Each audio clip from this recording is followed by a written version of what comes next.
तो हम इन नकली संतों की थ्योरी सुनकर, सिद्धांत अनुभव को सुन सुनकर बहरे हो गए। हमने ये सोच लिया कि वहां जैसे ये अज्ञानी संत ऋषि महर्षि नकली कहते ऊपर कुछ नहीं है, ना कोई स्वर्ग है ना कोई नरक है, यही है जो कुछ है। तो हमारे मन में आधा डर निकल गया कि ऊपर कुछ नहीं है, यही है जो कुछ है। तो यहां कम से कम 50% ऐसे व्यक्ति हैं जो इस भौतिक सुख को प्राप्त हैं पिछले पुण्य के आधार से। तो वो भक्ति की आवश्यकता समझते नहीं कि यही है जो कुछ है। और 50% ऐसे हैं जो बहुत दुखी भी हैं, बहुत प्यानमाटी हो रही है उनकी।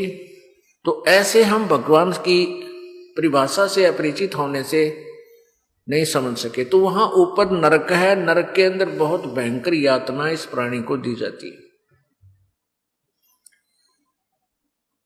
तो नरक के बाद फिर ये वापस आते हैं। यहां क्या होता है, जैसे पुण्य अलग डिपॉजिट होते हैं और पाप अकाउंट न्यारा है, दोनों आपके डिपॉजिट होते हैं जिनको संचित कर्म कहते हैं। उन संचित कर्मों में से आपका प्रारब्ध बनाकर भेजा जाता है, दिया जाता है। अब जिसके पाप घने हैं, पुण्य कम है, उन्हीं में से एवरेज निकाली जाती है। जैसे 80% पाप ले लिए, 20% पुण्य, दोनों को मिलाकर आपको एक मानव शरीर दे दिया।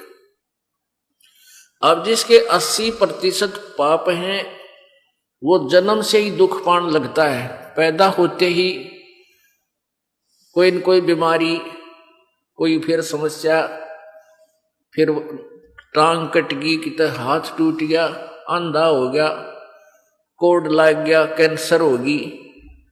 तो वो बचपन से ही ऐसे आपदाएं जो आ रही हैं ये पाप के कारण आ गई।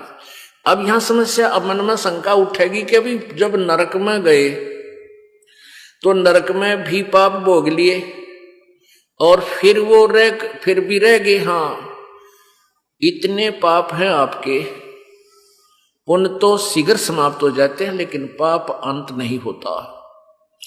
नरक के अंदर भी निर्धारित समय उन संचित पाप कर्मों से ही निकालकर आपको इतने समय तक नरक में डाला जाता है।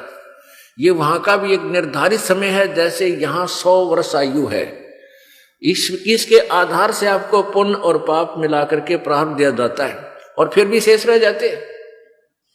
ऐसे ही उन पाप कर्मों से फिर भी आपके शेष रह जाते नरक में भोगने के उपरांत भी, और स्वर्ग में जाने के बाद भी, क्योंकि पुण्य थोड़े होते हैं। स्वर्ग में जाने के बाद फिर आपके पुण्य बहुत कम रह जाते हैं। अब देखो, विचार करो, जैसे यहां की क्या व्यवस्था है।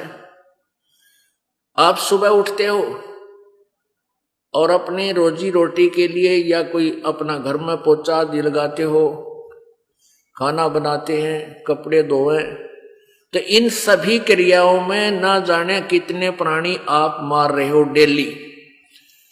एक दिन में आप करोड़ों जीवों को मार के और तब विश्राम पाते हो। अब वो पाप तो स्वतः हो रहे हैं और पुण्य करण की विधि का आपको पता नहीं, क्योंकि शास्त्र विधि को त्याग कर जो मनमाना आचरण, मनमानी पूजा करते हैं, उनको आध्यात्मिक लाभ नहीं मिलता, ना उनकी गति होती, ना उनको कोई सुख होता, ना कोई सिद्धि प्राप्त होती। और इन तीनों ही उपलब्धियों के लिए, इन तीनों ही लाभ लेने के लिए हम परमात्मा प्राप्ति करते हैं। गीता जी अध्याय नंबर 16 के श्लोक नंबर 23 में ये प्रमाण है। तो शास्त्र विधि को त्याग कर आप कोई जो भी क्रियाएं कर रहे हैं वो व्यर्थ हुई, पुण्य आपका बना नहीं और पाप इतने बन गए बिना गिनती के। अब जैसे यहां की एक ऐसी व्यवस्था है, जैसे खेत, किसान का खेत है, उस खेत में यदि उसको संवारे नहीं, बीज बोए नहीं, जैसे गेहूं कणक जैसे भी कोई फसल प्राप्त करना चाहता है तो उसको नहीं संवारेगा तो अपने आप उस जमीन में इतने खरपतवार पैदा हो जाएगा, नरे झाड़ बोझड़े हैं? और न जाने कितना अड़ंगा जिसका कोई यूज नहीं उसके लिए, किसान के लिए। वो तो अपने आप उग गए, ना तो बीज डालना पड़ा, ना खाद डालना पड़ा, ना उसमें कोई पानी देना पड़ा, सिंचाई भी नहीं करनी पड़ी। थोड़ी बहुत वर्षा हुई, उसी से नरा कबाड़ उग गया। और उसमें खेती प्राप्त करने के लिए, कनक तैयार बनाने के लिए, गेहूं प्राप्त करने के लिए पहले तो कितना साजबाज इकट्ठा करना पड़ा है। तो 2 बैल परचेज करेगा, फिर हल लावेगा, फिर उसने बावेगा, खूब मेहनत करेगा, 5-4 बार उसको गुड़ाई करेगा, और फिर बीज मोल लावेगा, उसमें बीज बीजेगा, फिर खाद डालेगा, फिर सिंचाई करेगा, तब उसको फसल प्राप्त होगी, गेहूं प्राप्त होगी। तो गेहूं तो समझ लो पुण्य है, और वो खरपतवार सिर का दर्द है, वो पाप।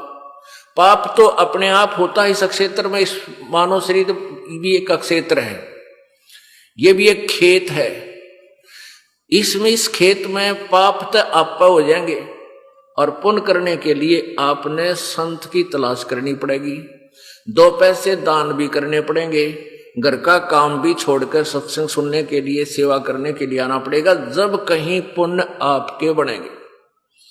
अब इसका उद्देश्य क्या है दास का, आपको समझाने का सारा, कि सतगुरु जब मिल जाएंगे तब आपके पाप नाश हो जाएंगे। पाप नाश हो जाएंगे तो उन पापों के कारण जो भी हमें कष्ट उठाना था, नरक में जाना था, या कि यहां कोड़ लागना था, आंख फूटनी थी, अंधा होना था, वो नहीं होगा, क्योंकि वो उन्हीं के कारण होना था। वो पाप परमात्मा कबीर जी की सत भक्ति वो नाश कर देगी, तो फिर हमने पाप भोगने नहीं पड़ेंगे। ऐसे ये छुटकारा होगा। ये होगा कैसे? सतगुरु की शरण में आने से। नकली सतगुरुओं से ये लाभ आपको नहीं मिलेगा। अब आप परमात्मा की शरण में आ गए, जब ही सतनाम हृदय धरो, भयो पाप को नाश, जैसे चिंगारी अग्नि की, भाई पड़े पुराने गाश।